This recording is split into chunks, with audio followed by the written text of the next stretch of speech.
عليكم ورحمة الله وبركاته. وعليكم السلام ورحمة الله وبركاته. الحمد لله الذي عافاني في عين البلاء وأكرمني في نفس الجفاء وأحسن بي في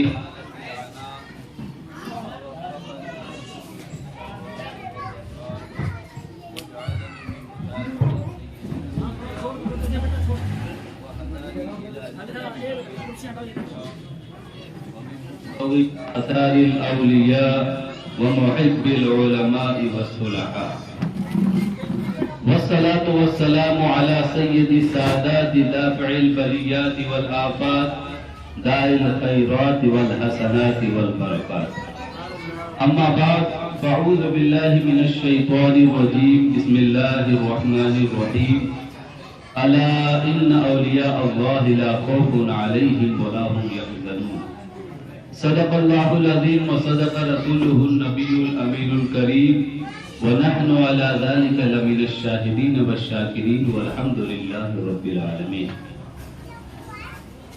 آئیے انتہائی عقیدت و احترام کے ساتھ اپنے اور ساری کائنات کے مرکز عقیدت آقائے دو جہاں حضور رحمت عالم صلی اللہ تعالی علیہ وسلم کی بارگاہ میں درود پاک کا نذرانہ عقیدت پیش کریں. پڑھیں بآواز بلند اللہم صلی علی سیدنا شفیعنا حبیبنا مولانا محمد مبارک وسلم صلاۃ و سلام علیک یا رسول اللہ صلی اللہ تعالی علیہ وسلم. غوث پیا کے پیارے قدم کا رتبہ ہی کچھ ایسا ہے. واہ واہ واہ. غوث پیا کے پیارے قدم کا رتبہ ہی کچھ ایسا ہے. سارے ولی کاندھوں پہ اٹھائے تلوا ہی کچھ ایسا ہے. سبحان اللہ. اور دل کو سکون دے آنکھ کو ٹھنڈک روضہ ہی کچھ ایسا ہے. دل کو سکون دے آنکھ کو ٹھنڈک روضہ ہی کچھ ایسا ہے. اور فرش زمین پہ عرش بری ہو لگتا ہی کچھ ایسا ہے. واہ واہ واہ. اور نور علی زہرا کی طہارت حسن و حسین کے لگتے جگر. نور علی زہرا کی طہارت حسن و حسین کے لگتے جگر. میرے نبی کا عبد القادر بیٹا ہی کچھ ایسا ہے. اور قدم نبی پر سیر ولایت دیکھ کے دل دھک دھک بولے. ولی جو ہوتا ہے وہ نبی کے نقش قدم پر چلتا ہے. تو گویا چہرہ تو ولی کا ہوتا ہے لیکن جلوہ نبی کا ہوتا ہے. بس اسی کو مد نظر رکھ کے یہ شعر سماعت فرمائے کہ قدم نبی پر سیر ولایت دیکھ کے دل دھک دھک بولے. رنگ نبی کا ان کی ادا میں دکھتا ہی کچھ ایسا ہے. اور چور بنے ابدال جہاں سے مردے ہوئے پلوے زندہ. جب چور کوئی گھر میں چوری کرنے کے لیے جاتا ہے تو اگر سونار کے گھر جائے گا تو سونا اور چاندی ملے گا. وہ چور کی خوش قسمتی تھی کہ ایسے گھر میں گیا جہاں ولایت کا انبار تھا. تو جب چور وہاں گیا تو اسے ولایت ملی. تو چور بنے ابدال جہاں سے مردے ہوئے پل میں زندہ. ان کی ولایت کا اے لوگوں درجہ ہی کچھ ایسا ہے. ایک مرتبہ اور درود پاک پڑھنا. اللہم صلی علی سیدنا شفیعنا حبیبنا مولانا محمد مبارک وسلم صلاۃ و سلام علیک یا رسول اللہ صلی اللہ علیہ وسلم. ماشاءاللہ مجمع جو ہے بہت ہی خوبصورتی کے ساتھ سماعت فرما رہا ہے اور بڑے اچھے اچھے لوگ ہیں. کچھ لوگوں کو میں جانتا بھی ہوں. ماسٹر صاحب ہیں, نیتا جی ہیں, بزنس مین ہیں, ڈاکٹر ہیں, یعنی اچھے لوگ. انشاءاللہ آپ لوگوں کے حساب سے میری گفتگو بھی ہوگی کہ آپ لوگوں کو اور کیا کرنا ہے اور ہمیں اور کیا کرنا چاہیے. غوث پاک کی زندگی سے ہمیں کیا سبق لینا چاہیے. میرے عزیزوں, عصر حاضر میں انسان نے سائنسی, صنعتی, تحقیقی طور پر جن منزلوں کو چھو چکا ہے, آج سے فقط 100 سال پہلے کے انسان کو اگر دیکھا جائے تو وہ ان چیزوں کو تصور بھی نہیں کر سکتا. آج جدید ترین ذرائع ابلاغ کے ذریعے پوری دنیا ایک گاؤں کی طرح ہو چکی ہے. کہیں بھی کوئی ایک اہم واقعہ رونما ہوتا ہے تو وہ خبر پوری دنیا میں آگ کی طرف پھیل جائے گا. لیکن اس کے باوجود بھی آج بھی ہمارا انسانی معاشرہ کہیں نہ کہیں کھوکھلا ہو چکا ہے۔ تیز ترین ذرائع آمد و رفت اور جدید ترین ذرائع ابلاغ کے باوجود آج بھی ہمارا معاشرہ انسانیت، ہمدردی، اخلاقی اقدار اور قربتوں سے مجروح ہو کر کہیں نہ کہیں بے انصافی، عدم مساوات اور بے اطمینانی کی گہری کھائی میں پڑا ہوا۔ اب ان امراض سے نکلنے کی کون سی ایسی شک ہے جسے اپنایا جائے تو ان بیماریوں کا علاج مل جائے اور انسانیت اس کی طرف سے نکل جائے اور کامیابی سے ہمکنار ہو جائے۔ میرے عزیزوں، خاتم الانبیاء والمرسلین صلی اللہ تعالی وسلم کی تشریف آوری کے ساتھ ساتھ اب نبوت و رسالت کا سلسلہ بھی اپنے کمال اور اختتام کو پہنچا، تو پھر پروردگار عالم نے اپنے نبی کے دین کو باقی رکھنے کے لیے اور امت کو نئے ولولوں اور حوصلوں سے آشنا کرنے کے لیے پروردگار عالم نے اس امت کو عظیم شخصیات سے نوازا۔ جب بھی مسلم امہ علمی، عملی، روحانی اور سیاسی زوال پذیر ہوئی تو پھر پروردگار عالم نے ہمیں سے ایسے فرد سے نوازا جس کے وجود نے ہماری زندگی کو صحراؤں سے گلشن بنا دیا اور ہمیں سر اٹھا کر جینے کا ڈھنگ سکھا دیا، اور خود اس کی طرف نبی پاک صلی اللہ تعالی وسلم نے ہمیں نشاندہی فرمائی اور فرمایا کہ ان اللہ یبعث لهذه الامه على راس كل 100 سنه من يجدد لها دینها، کہ اللہ تعالی اس امت کے واسطے کسی نہ کسی کو بھیجے گا جو اس امت کے واسطے ان کے دین کی تجدید کرے گا۔ ملا علی قاری نے اس حدیث کے بیان میں حضرت عبداللہ ابن عباس رضی اللہ تعالیٰ عنہما کا یہ قول لکھا ہے کہ کوئی ایسا سال نہ گزرے گا کہ لوگ ایک سنت کو ضائع کر دیں گے اور ایک بدعت کو رائج کر دیں گے، یہاں تک کہ دھیرے دھیرے بدعتیں رائج ہو جائیں گی اور سنتیں ختم ہو جائیں گی، ضائع ہو جائیں گی۔ تو جب مجدد آئے گا تو انہی بدعتوں کو ختم کر کے پھر سنتوں کو رائج کر دے گا۔ سبحان اللہ، سبحان اللہ۔ اور قطب ربانی سیدنا الشیخ عبد القادر جیلانی رضی اللہ تعالیٰ عنہ انہی شخصیات میں سے ایک حیات آفرین شخصیت ہے جن کی کتاب رزق کا ایک ایک برق ہمارے جو چمن فرسودہ ہو چکا ہے اس کے لیے حیات نو کا ضامن ہے۔ میرے عزیزوں، آج بھی غوث اعظم کی تعلیمات کی اتنی ہی ضرورت ہے جتنی کی آج سے ماضی میں تھی، اس لیے کہ مادیت آج بھی اپنی قوت کے ساتھ انسانیت اور اخلاقی کردار کے ساتھ نبرد آزما ہے۔ اسی لیے ہمیں چاہیے کہ آج بھی ہم غوث پاک کی تعلیمات پر عمل کریں۔ میں کچھ بنیادی باتیں بتانا چاہتا ہوں کہ غوث پاک 470 ہجری میں ایران کے ایک شہر گیلان میں پیدا ہوئے۔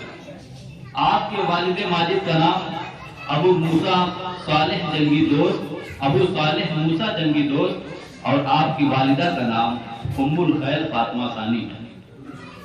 اور والد کی طرف سے آپ کا سلسلہ نسب حضرت حسن رضی اللہ تعالیٰ عنہ سے ملتا ہے، اور والدہ ماجدہ کی طرف سے آپ کا سلسلہ نسب حضرت امام حسین رضی اللہ تعالیٰ عنہ سے ملتا ہے۔ اسی وجہ سے آپ کو حسنی حسینی سید بھی کہا جاتا ہے، جس کی طرف اعلیٰ حضرت نے یوں بیان فرمایا کہ تو حسینی حسنی کیوں نہ محی الدین ہو، اے خضر مجمع بحرین ہے چشمہ تیرا۔ سبحان اللہ۔ میرے عزیزوں، بزرگان دین کا اس بات پر اتفاق ہے کہ غوث پاک مادر ذات ولی ہیں، یعنی پیدائشی ولی ہیں، اور آپ کی ولایت کا چرچا تو آپ دیکھیں جیسے ہی آپ پیدا ہوئے، یکم رمضان المبارک ہے، 470 ہجری ہے، اور آپ رمضان کے روزے رکھنے شروع کر دیتے ہیں، یہاں تک کہ طلوع فجر سے لے کر غروب آفتاب تک کچھ نہیں کھاتے اور پیتے ہیں۔ جب مغرب کی اذان ہوتی ہے تو آپ دودھ پینے لگتے ہیں، اور آپ کی یہ کرامت اس قدر مشہور ہوئی کہ پورے جیلان میں یہ شہرہ اور چرچا ہو گیا کہ سادات کے گھرانے میں ایک ایسا بچہ پیدا ہوا ہے کہ جو رمضان کے مہینے میں دن بھر کچھ نہیں کھاتا پیتا، تبھی تو شاید کہتا ہے کہ رہے ابتدا ہی سے شریعت کے پابند، نہ چھوٹا شیر خواری میں بھی روزہ غوث اعظم تھا۔ میرے عزیزوں، یہ ہے غوث پاک کی شیر خوارگی کا عالم، تو پوری مکمل حیات طیبہ کا عالم کیا ہوگا؟ تبھی تو اعلیٰ حضرت فرماتے ہیں غوث اعظم امام مصطفیٰ والمفا جلوہ شان قدرت کے لاکھوں سلام۔ میرے عزیزوں، غوث پاک نے 18 سال تک جیلانی ہی میں تعلیم حاصل کی، اور جب وہاں کی تعلیم مکمل ہوئی تو پھر اپنے والدہ سے ایک خواہش کا اظہار کرتے ہیں کہ میری ماں، میں تعلیم کے لیے بغداد جانا چاہتا ہوں۔ ماں بھی اللہ کی ولیہ تھی، انہوں نے مراقبہ کیا اور فرمایا کہ بیٹا، تیرا مستقبل جو وابستہ ہے، جو تیرا مستقبل تابناک ہے، وہ بغداد جانے پر ہی موقوف ہے، لہذا میں تیری جدائی تو برداشت کر سکتی ہوں، لیکن علم سے جدائی برداشت نہیں کر سکتی۔ اللہ اللہ، کتنی عظیم ماں ہے کہ آج بھی اگر وہ جذبہ ہمارے والدین اور ہمارے گھروں میں پیدا ہو جائے تو آج بھی ہم کامیاب ہو جائیں گے۔ میرے عزیزوں، پہلے کا دور بڑا پرخطر دور تھا۔ پہلے ڈاکوؤں کا حملہ ہو جاتا تھا، قافلے لوٹ لیے کرتے تھے، اس کے باوجود بھی ان کی والدہ انہیں پڑھنے کے بھیجنے کے لیے تیار تھی، اور فرمایا کہ تیرے والد نے کچھ رقم رکھی ہے، 40 دینار تمہاری ہے اور 40 دینار آپ کے بھائی کی ہے، لہذا 40 دینار گزڑی میں رکھتی ہیں اور پھر آپ کو روانہ کر دیتی ہیں۔ آپ ایک قافلے کے ساتھ بغداد کی طرف سفر کرتے ہیں، اور پھر راستے میں ڈاکوؤں کا حملہ ہوتا ہے، اور پھر یہ واقعہ پورا آپ مشہور ہے، سنتے ہیں، جانتے ہیں۔ میرے عزیزوں، صرف غوث پاک کے اوپر آپ دیکھیں، ابھی مجھ سے پہلے میرے فاضل دوست حضرت علامہ مولانا اشرف حسین صاحب قبلہ نے بیان فرمایا کہ جو کرامتیں ہیں وہ غیروں کے لیے ہے، اپنوں کے لیے تو سیرت ہے۔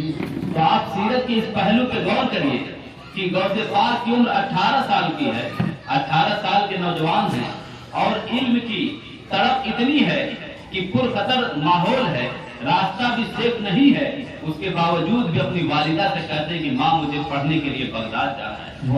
آج بھی وہ جذبہ اگر ہمارے نوجوانوں کے اندر پیدا ہو جائے تو ہم کامیابیوں سے ہمکنار ہو جائیں گے، اس لیے کہ ہمارا سروے یہ بتاتا ہے کہ 53% مسلم نوجوان ایسے ہیں جو 12 تک پڑھتے ہیں اور 12 کے اوپر نہیں جاتے۔ میرے عزیزوں، جس دور میں دنیا ترقی کر رہی ہے، ڈپلوما ہولڈر بن رہی ہے، یو پی ایس سی کی تیاری کر کے کامیابیوں سے ہمکنار ہو رہی ہے، اس دور میں اگر ہماری آبادی کا 53% نوجوان اگر تعلیم حاصل نہیں کر رہا ہے تو پھر ہماری کامیابی ہمیں کیسے مل سکتی ہے؟ اور پھر ان کے والدہ کا جذبہ بھی دیکھیے، کیونکہ والد کا انتقال تو بچپن ہی میں ہو گیا تھا، اور والدہ کا جذبہ دیکھیے کہ وہ بھیجنے کے لیے تیار بھی ہو جاتی ہے۔ اگر آج بھی ہمارے گھروں میں والدین کے اندر یہ جذبہ پیدا ہو جائے کہ کچھ بھی ہو جائے، کتنی بھی مشقتیں برداشت کرنی پڑے، ہم اپنے بچوں کو پڑھائیں گے، کامیابی سے ہمکنار کریں گے، تو میں سوچتا ہوں کہ ہماری پوری قوم کامیابیوں سے اور باوقار زندگی گزارنے لگے۔ سبحان اللہ، سبحان اللہ۔ میرے عزیزوں، ہم اس جمہوری ملک میں رہتے ہیں، غوث پاک کی زبانیں اور اس کی زندگی سے سبق حاصل کریے کہ غوث پاک کی جو زندگی تھی، جب وہ بغداد پہنچے تو کیا وہاں پر امن ماحول نہیں تھا؟ جو ہسٹری جانتے ہیں، جو تاریخ کے طالب علم ہیں، وہ خوب جانتے ہیں کہ جب وہ بغداد پہنچے تو بغداد کو منگولوں نے تباہ کر دیا تھا، وہاں کا معاشرہ ٹوٹ پھوٹ کا شکار تھا، اور اس کے ساتھ ہی جو باطل فرقے تھے، معتزلہ، باطنیہ، وہ لوگ عام مجلس میں بھی خلق قرآن، رویت باری تعالیٰ، امتناع نظیر پر بحث کیا کرتے تھے، جو کہ یہ کفریہ عقائد ہے اور بہت سارے باطل عقائد ہیں۔ ان سب چیزوں پہ بحث ہوتی تھی، تو اس دور میں ضرورت تھی کسی ایسے عہد شاد شخصیت کی جس کا باطن نور اور جس کا باطنی نور ہو، جو اپنے نور سے پوری قوم کو ظاہری اور باطنی ایسا علم اور اجالا اور ہدایت عطا کرے کہ پورے معاشرے کو سدھار کر رکھے۔ تو وہ غوث پاک نے کردار ادا کیا، 34 سال تک پڑھتے رہے، اس کے بعد اس فریضے کو انجام دیا۔ میرے عزیزوں، آج اس دور کو دیکھیے اور اس دور کو دیکھیے تو وہی جذبہ آج بھی ہمیں بیدار کرنے کی ضرورت ہے، اس لیے کہ ہم ڈیموکریسی ملک میں رہتے ہیں۔ ڈیموکریسی ملک میں سب سے زیادہ 4 چیزوں پہ توجہ دی جاتی ہے۔ اگر کامیابی کے لیے چاروں اصول آپ کے پاس ہیں اور چاروں پہ آپ عمل کر رہے ہیں تو آپ بہت زیادہ کامیاب ہیں. اگر چاروں میں سے صرف ایک پر بھی آپ کا عمل ہوا تو کچھ حد تک آپ کامیاب ہیں. ڈیموکریسی میں سیاست ہوتی ہے تو سب سے پہلے ہمارے پاس پولیٹیکل پاور مضبوط ہونا چاہیے. دوسرے پہ ایجوکیشنل پاور ہے, تیسرے پہ سویلائزیشن ہے, اور چوتھے پہ اکنامیکل پاور ہے. مجھے بتائیے آج چاروں نہج پر دیکھیے, کیا ہم پولیٹیکلی مضبوط ہیں؟ کیا ہم ایجوکیشنلی مضبوط ہیں؟ کیا ہماری سویلائزیشن یعنی تہذیب و ثقافت ہے؟ یا پھر چوتھے نمبر پر ہم اکنامیکل طور پر کس طرف ہیں؟ تو اگر اس کا جائزہ لینا ہے تو آپ اپنا جائزہ کیا لیجئے. آئیے دیکھیے 2005 میں جب راجندر سچر کو ایک کمیٹی گٹھت کی گئی اور کہا گیا کہ جاؤ پتہ لگاؤ کہ مسلمانوں کی حالت کیا ہے, تو 2005 میں جب انہیں یہ فریضہ دیا گیا تو سال بھر کے بعد 30 نومبر 2006 کو انہوں نے رپورٹ پیش کی اور بتایا, 403 صفحات پر مشتمل رپورٹ پیش کی, مسلمانوں کی شکشا کی حالت کیا ہے, سماجک حیثیت کیا ہے, معاشرتی کیا معاملات ہے. تو جب انہوں نے رپورٹ پیش کی اور انہوں نے بتایا تو لوگ جان کر دنگ رہ گئے کہ آج سے 15 سال پہلے مسلمانوں کی جو حالت تھی وہ دلت جن جاتی سے بھی نیچے استر گری ہوئی. میرے عزیزوں, کیا ہم اس رپورٹ کو جانتے ہیں جو سچر کمیٹی رپورٹ کے نام سے مشہور ہے؟ کیا ہم اس رپورٹ کو جانتے ہیں؟ صرف اس رپورٹ کو ہم جان لیں اور اس کو اپنی اتحاد کی بنیاد پر اگر نافذ کروا لیں تو کہیں نہ کہیں ہمیں بھی ریزرویشن ملتا ہوا نظر آئے گا, اور کہیں نہ کہیں ہم کامیابیوں سے ہمکنار ہو جائیں گے, ہمارے نوجوان بھی آگے بڑھیں گے. اس پوزیشن کو دیکھ کر جسٹس سچر نے خود 10 نکات بنائے اور انہوں نے کہا کہ اس وقت ضرورت ہے کہ کم سے کم 14 سال تک مسلمان بچوں کو فری ایجوکیشن دیا جائے. جہاں مسلم بہل چھیتر ہیں ان کے علاقوں میں سرکاری اسکول کھولے جائیں, انسٹیٹیوٹ کھولا جائے, کوشل وکاس کے لیے IT اور ڈپلوما کے لیے کورس کرائے جائیں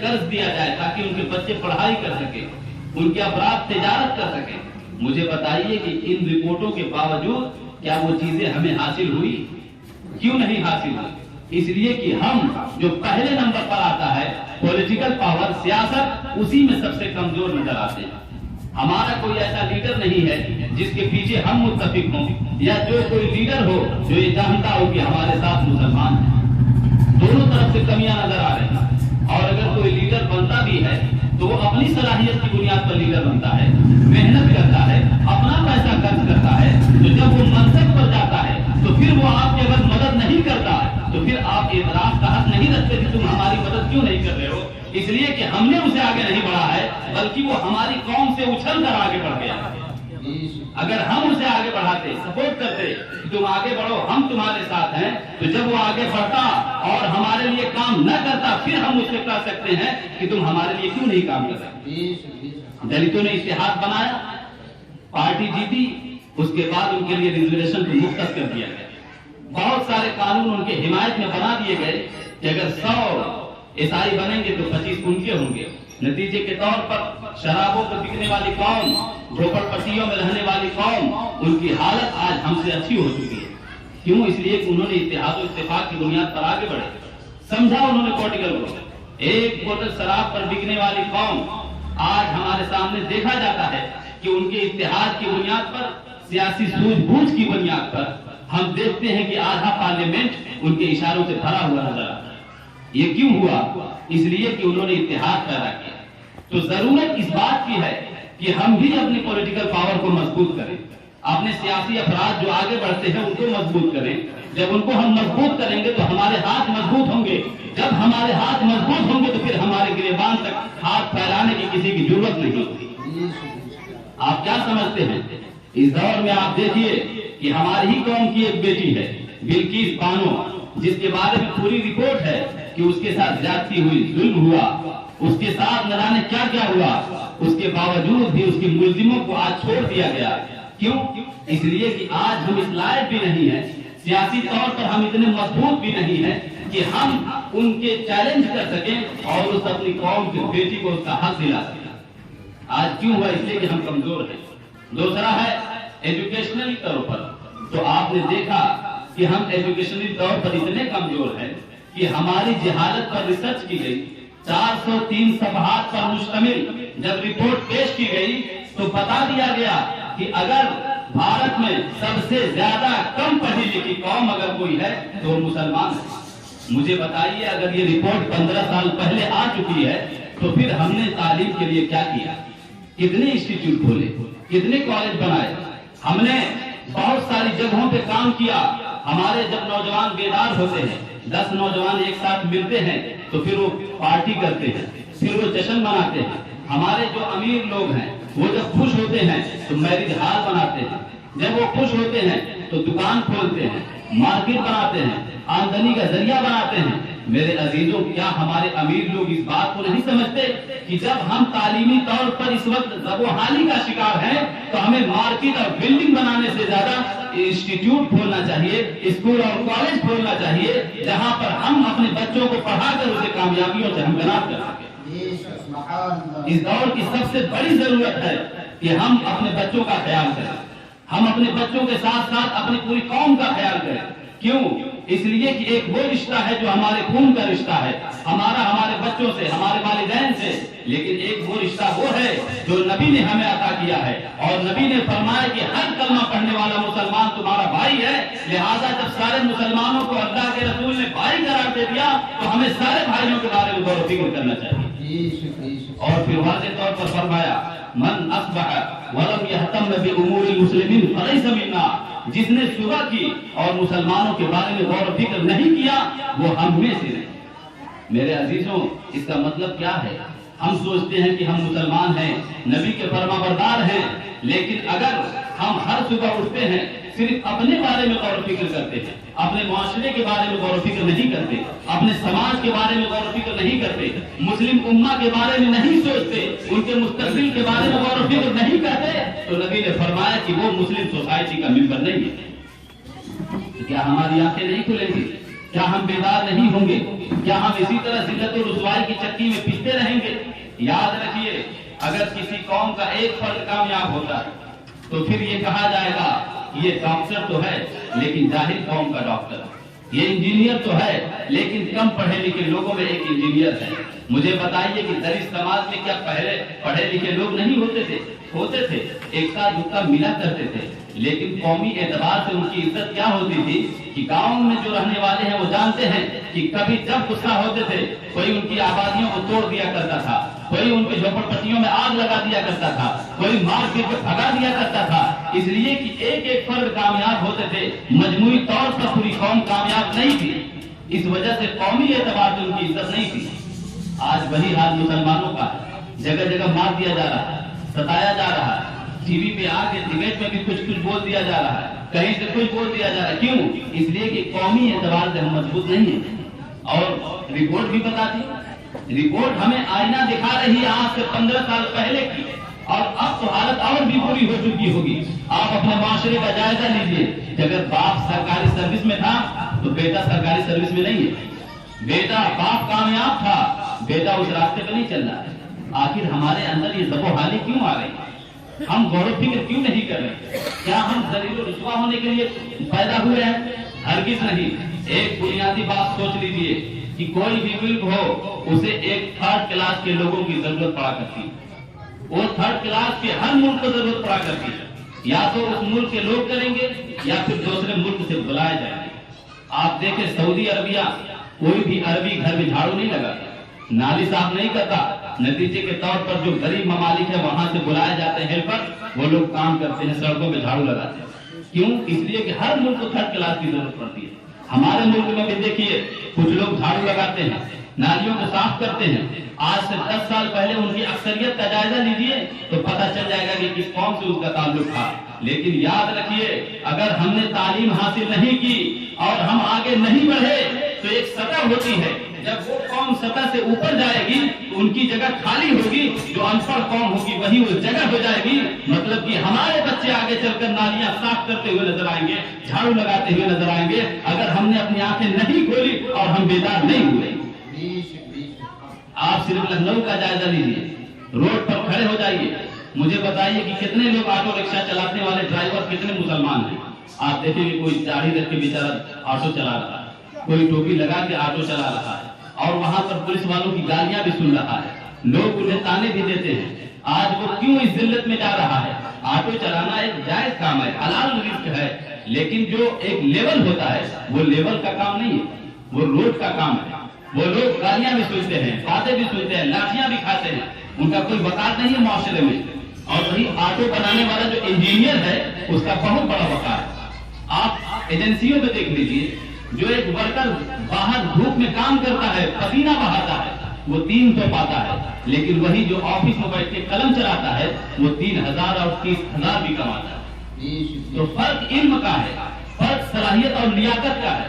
تو وہ صلاحیت ہمیں اپنے اندر پیدا کرنا ہے. اور قومی اعتبار سے اگر ہم آگے نہیں بڑھے تو پھر ہم میں کا کوئی فرد کامیاب بھی ہو گیا تب بھی باوقار قوم ہم نہیں کہلائیں گے. ذلت و رسوائی سے ہمیشہ ہم خراب ہوتے رہیں گے. اگر ہمیں کامیاب ہونا ہوگا تو ہمیں قومی اعتبار سے آگے اٹھنا ہوگا, پورے قوم کے بارے میں سوچنا ہوگا. جس طرح ہم اپنے مال کی زکات نکالتے ہیں 2.5%, اسی طرح اپنے علم کی زکات نکالنا ہوگا. جو سیاسی لوگ ہیں وہ سیاسی طور پر مدد کریں گے, ایک دوسرے کی جہاں بھی ضرورت پڑے گی وہ مدد کرتے ہوئے نظر آئیں گے کہ اپنا بھائی ہے ہم اس کی مدد کریں گے. آج ذات برادری کی بنیاد پر بھی بہت مدد کیا جاتا ہے. میرے عزیزوں, بحیثیت مسلمان ایک مسلم امہ ہے جس کو نبی نے فرما دیا کہ تمام مسلمان بھائی ہے, تو ہر فرد کی ضرورت ہے کہ دوسرے فرد کی مدد کرتا ہوا نظر آئے. سبحان اللہ. جب تک اس کو ہم نہیں کریں گے ہمیں عزت نہیں ملے گی, ہمیں وقار نہیں ملے گا. اگر باوقار رہنا ہے, مجھے بتائیے کہ پوری دنیا میں یہودیوں کی تعداد کتنی ہے؟ ذرہ برابر ان کی تعداد ہے. ایک چھوٹا سا ملک ہے, کچھ لاکھ ہیں, لیکن پوری دنیا میں کسی کی مجال نہیں ہے کہ کسی یہودی کی داڑھی میں کوئی ہاتھ ڈال دے. اگر کچھ ہو جائے تو پورے ملک کو آفیشیلی معافی مانگنا پڑتا ہے. کیوں؟ اس لیے کہ انہوں نے اپنا باعث قوم باوقار بنایا. ان کا اسرائیل کا کوئی بھی نوجوان ہو اسے نوکری دی جاتی ہے, وہ پہلے ملٹری میں 10 سال 15 سال کام کرتا ہے, پھر اس کے بعد وہ بزنس کرتا ہے. ہر لوگوں کو پہلے تہذیب و ثقافت سکھائی جاتی ہے. اگر وہ بچہ 7 سال کا جب ہو جاتا ہے, اسلام نے کہا کہ 7 سال ہو جائے تو بچے کو مسجد بھیجو, اور وہ 7 سال تک کیا کرے گا؟ وہ اپنی تہذیب و ثقافت کو سیکھے گا. لیکن ہمارے بچے تو کچھ نہیں سیکھتے. اگر مدارس نہ ہوتے تو بچے قرآن بھی نہیں پڑھ پاتے. اور پھر آپ دیکھیں یہودیوں کے بچے 7 سال میں اپنی تہذیب کو, یعنی اپنی سویلائزیشن کو, اپنی تہذیب و ثقافت کو سیکھتے ہیں. اس کے بعد چاہے کتنے بھی بڑے آدمی بن جائے, کوئی سائنسداں بن جائے, کوئی ایڈوکیٹ بن جائے, کوئی جج بن جائے, لیکن اپنی تہذیب کو نہیں چھوڑتا. اسے اس کے دین کا پورا علم ہوتا ہے. لیکن ہمارے وہاں کیا عالم ہے کہ اگر مسلمان کوئی ڈاکٹر یا انجینئر بڑا بن جاتا ہے تو پھر وہ اپنے دین کو معذرت خواہانہ انداز میں دیکھتا ہے. ہفتے میں صرف ایک نماز پڑھ لے گا, وہ بھی ایسا ڈریس پہن کے جائے گا کہ اس میں نماز بھی نہیں ہوگی, کہیں پیچھے سے کچھ اور دکھ رہا ہوگا, ہاف ٹی شرٹ پہن کے جائے گا, مطلب کہ دین پہ کوئی عمل نہیں. تو میرے عزیزوں, مردہ ذہن کے لوگوں سے اسلام زندہ نہیں ہوتا. اور نہیں صرف اسلام نماز پڑھنے کا نام, اسلام دین فطرت ہے. ہر دور میں جینے کا طریقہ اسلام بتاتا ہے. اور ہمارے پاس جو قرآن ہے وہ ایک زندہ کتاب ہے, اور اس میں ہر جگہ یہ علم کی طرف روشنی ڈالی گئی ہے. یہاں تک کہ جب قرآن کی پہلی آیت نازل ہوئی تو اقرا نازل ہوئی, یعنی پڑھیے. تو جو قرآن ہم پر نازل ہوا, جس کتاب کو ہم پڑھتے ہیں, جو ہمارے نبی میں کتاب نازل ہوئی, وہ پہلی آیت اقرا ہے پڑھنے کے نام سے. اس کے باوجود بھی ہم اس نبی کا کلمہ پڑھتے ہیں اور پڑھائی سے دور ہیں. مجھے بتائیے کہ کیا ہم کلمے کے حق کو ادا کر رہے ہیں, یا ہم قرآن کے حق کو ادا کر رہے ہیں؟ ہمارے گھروں میں قرآن کب کھلتا ہے؟ جب کسی کا انتقال ہو جائے, 30 یا 40واں ہو. میرے عزیزوں, مردے کے لیے قرآن نہیں ہے, قرآن تو زندہ ہے اور زندگی بخشنے والا قرآن. میرے عزیزوں, قرآن کو آپ دیکھیں پڑھیں تو پروردگار عالم فرماتا ہے افلا تتفکرون, افلا تنظرون, افلا تبصرون, افلا تعقلون. یعنی تم فکر سے کام کیوں نہیں لیتے, تم عقل سے کام کیوں نہیں لیتے, تم شعور سے کام کیوں نہیں لیتے, تم انکشاف سے کام کیوں نہیں لیتے, تم اڑتے ہوئے بادلوں کو کیوں نہیں دیکھتے, تم دریا کی روانی کو کیوں نہیں دیکھتے, تم زمین پر چل کر اللہ کی نشانیوں کو کیوں نہیں دیکھتے. یعنی کہ ہر طرف قرآن نے ہماری رہنمائی فرمائی. اس کے علاوہ دنیا کی کوئی کتاب اٹھا لیجیے, کوئی لٹریچر اٹھا لیجیے, کسی بھی کتاب میں ایک ساتھ علم, بصارت, بصیرت, انکشاف, نظر, تمدن, ان سب چیزوں کا ذکر نہیں ہے, بلکہ وہ صرف قرآن ہے جس میں ذہن کی تمام توانائیوں کو اصطلاح دیا ہے اور اس کو ایک نام دیا ہے تاکہ ہماری ذہنی توانائی مردہ نہ ہو پائے. اتنی عظیم کتاب جس قوم کے پاس ہو, مجھے بتائیے کہ وہ قوم کہاں ہے؟ کیا قرآن کو پڑھتے ہیں؟ کچھ لوگ قرآن کو صرف بچپن میں پڑھتے ہیں، پھر زندگی میں کبھی نہیں پڑھتے، بھول جاتے ہیں، کہتے ہیں اٹک اٹک کے پڑھتے ہیں۔ میرے عزیزوں، قرآن کو اپنی زندگی کا ایک حصہ بنائیے۔ جس طرح موبائل میں آپ واٹس ایپ فیس بک کو دیکھتے ہیں، اس کے لیے 10 منٹ ٹائم نکالتے ہیں، اسی طرح قرآن کو وقت دیجیے، قرآن کی تلاوت کریے، ساتھ میں اس کا ترجمہ اور مفاہیم بھی پڑھیے تاکہ آپ کی زندگی تابناک ہو سکے۔ اس لیے کہ قرآن ایک نظام ہے، ایک قانون ہے۔ آپ دیکھیں جتنے بھی قانون بنتے ہیں پارلیمنٹ میں، کچھ سالوں کے بعد وہ بدل دیے جاتے ہیں، اس لیے کہ لوگوں کے بنائے ہوئے قانون ہیں۔ وہ ماضی کو دیکھتے ہیں، حال کو دیکھتے ہیں، مستقبل کو نہیں دیکھتے۔ ان کی نگاہوں میں پاسٹ ہے، پریزنٹ ہے، فیوچر نہیں ہے۔ یہی وجہ ہے کہ کچھ سالوں کے بعد ترمیم کر دیا جاتا ہے، بدل دیا جاتا ہے، اور ایڈوکیٹ اور وکیلوں کے پاس انہیں بھیج دیا جاتا ہے کہ اب یہ نیا قانون ترمیم ہے۔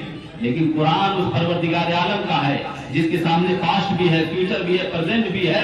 اس نے جو نظام بنایا ہے وہ قیامت تک کے لیے ہے، اس میں رد و بدل کی کوئی ضرورت نہیں۔ وہ ایسا قرآن ہے، تو پھر ہمیں اسے پڑھنا چاہیے۔ علم حاصل کریے میرے عزیزوں۔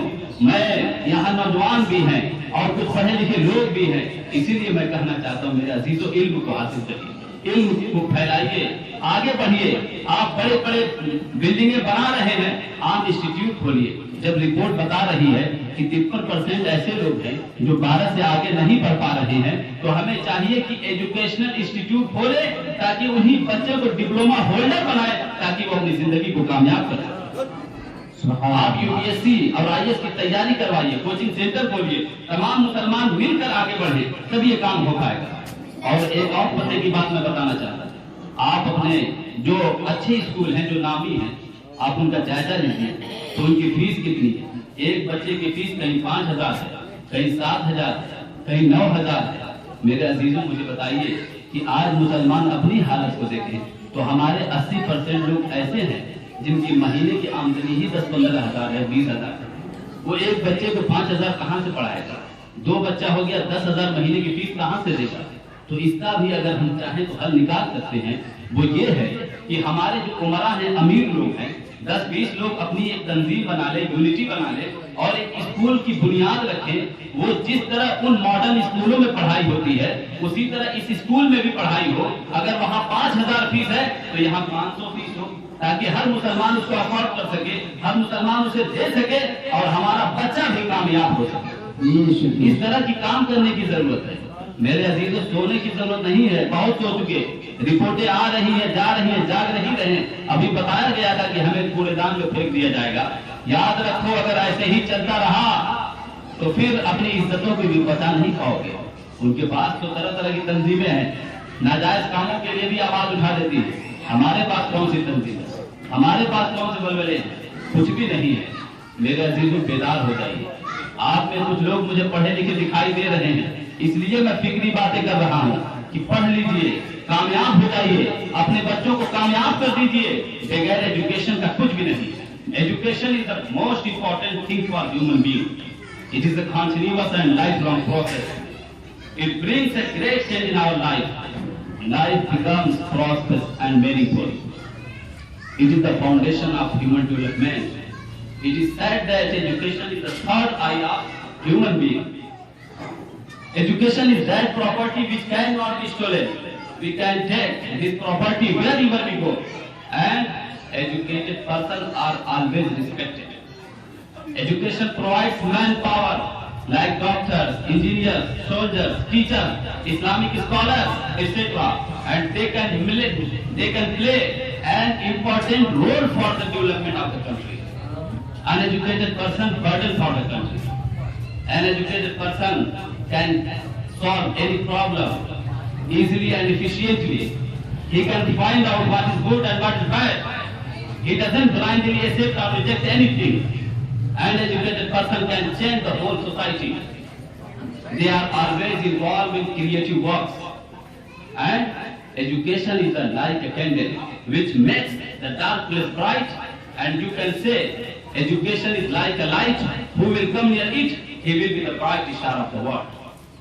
ایجوکیشن کیا ہے؟ تعلیم کیا ہے؟ ایک روشنی کی طرح ہے۔ اگر کوئی تعلیم یافتہ فرد ہے تو وہ اپنی پریشانیوں کو آسانی سے حل کر سکتا ہے۔ تعلیم ایک نور ہے جو اس کے پاس جاتا ہے، پھر وہ آفتاب و مہتاب کی طرح دنیا میں چمکنے لگتا ہے۔ اب فیصلہ آپ کو کرنا ہے کہ دنیا میں ذلیل ہونا ہے یا پھر کامیابیوں سے ہمکنار ہونا. اپنے آپ کو بیدار کریے، اپنے بچوں کو پڑھائیے، اپنے بچوں کے ساتھ ساتھ اپنے گلیوں کے بچوں کو بھی پڑھائیے. اگر آپ نے ایسا کر لیا تو پھر آج سے 5-10 سال کے بعد ہم دیکھیں گے کہ ہم باوقار قوموں میں شامل ہو جائیں گے اور پھر ہمیں کوئی ذلت و رسوا نہیں کرے گا. میرے عزیزوں، سوچنے کی بات ہے، فکر کرنے کی بات ہے، غور و فکر کریے، اپنے آپ کو کامیاب بنائیے. بس انہی باتوں کے ساتھ میں اپنی تقریر کو ختم کروں گا. وآخر دعوانا الحمدللہ رب العالمین. السلام علیکم ورحمۃ اللہ.